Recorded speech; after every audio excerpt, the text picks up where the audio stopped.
আসন্ন ২০২৫-২৭ মেয়াদে বিজিএমইএ নির্বাচনে জয়ী হলে অতীতের মতো ভবিষ্যত সদস্যদের পাশে থাকবে সম্মিলিত পরিষদ। রাজধানীর একটি হোটেলে মিট দ্য প্রেস অনুষ্ঠানে কথা বলেন সম্মিলিত পরিষদ ব্যবসায়ী নেতারা। কয়েক দশকে পোশাক খাতের উন্নয়নে তাদের ভূমিকা উল্লেখ করে ব্যবসায়ীরা জানান, এর ধারাবাহিকতা ধরে রাখতে বিজিএমইএ নির্বাচনে বিজয়ী হলে এবারে প্রতিশ্রুতিগুলো পূরণ করবে সম্মিলিত পরিষদ।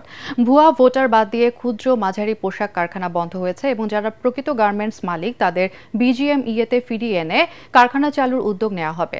৫ আগস্ট সরকার পরিবর্তনের পর যারা বিজিএমইএতে গিয়ে অস্ত্রের মহড়া দিয়েছে, সম্মিলিত পরিষদ বিজয়ী হলে ওইসব ব্যক্তিদের শনাক্ত করে দায়ীদের বিরুদ্ধে আইনানুগ ব্যবস্থা নেওয়া হবে।